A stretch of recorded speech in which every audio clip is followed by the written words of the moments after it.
ఒక అందమైన అడవిలో పెద్ద పాత వటవృక్షముండేది. ఆ చెట్టు మీద ఎన్నో పక్షులు నివసించేవి. ఈ చెట్టు ఎంత సురక్షితంగా ఉంది. ఆ చెట్టు మీద ఒక కాకి దంపతులు కొత్త గూడు కట్టుకున్నారు. వారు చాలా ఆనందంగా జీవించసాగారు. మన కొత్త గూడు ఎంత బాగుంది. ఇక్కడ మనం సంతోషంగా జీవిద్దాం. కొన్ని రోజులకు ఆడకాకి గూడులో అందమైన గుడ్లు పెట్టింది. మన చిన్నపిల్లలు త్వరలో వస్తారు. నిజంగా చాలా ఆనందంగా ఉంది. కాని అదే చెట్టు కింద ఒక భయంకరమైన నల్లపాము నివసించేది.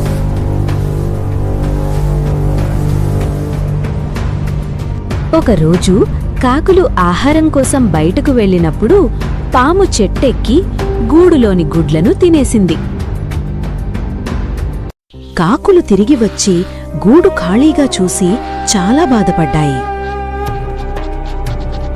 మన గుడ్లు ఎక్కడ పోయాయి? ఎవరో వాటిని తినేశారు. అప్పుడు కాకులు తమ స్నేహితుడైన తెలివైన నక్క దగ్గరకు వెళ్లి సహాయం కోరాయి. మా గుడ్లను పాము తినేస్తోంది, మాకు సహాయం చేయు. నేను ఒక మంచి ఉపాయం చెబుతాను. నక్క చెప్పింది, రాజభవనం దగ్గరకు వెళ్ళండి.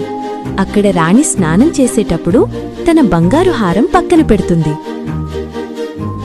ఒకరోజు కాకి రాణిహారాన్ని ఎత్తుకుని ఆకాశంలో ఎగిరిపోయింది.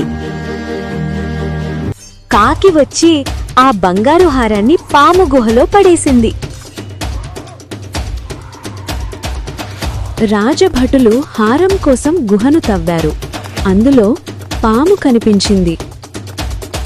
వాళ్ళు వెంటనే ఆ పామును చంపేశారు. కాకులు చాలా సంతోషించాయి. ఇకపై వాళ్లకు ఎలాంటి భయం లేదు. నీ తెలివి వల్ల మనం రక్షించబడ్డాం.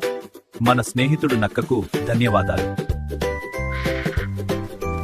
కథ నచ్చిందా పిల్లలు? ఇలాంటి మరిన్ని ఇంట్రెస్టింగ్ కథను కోసం చూస్తూ ఉండండి సిరిచిట్టి లోకం ఛానల్ని. నచ్చితే లైక్ చేయడం మర్చిపోవద్దు. ఇంకా మన ఛానల్ని సబ్స్క్రైబ్ చేసుకోకపోతే వెంటనే చేసుకోండి.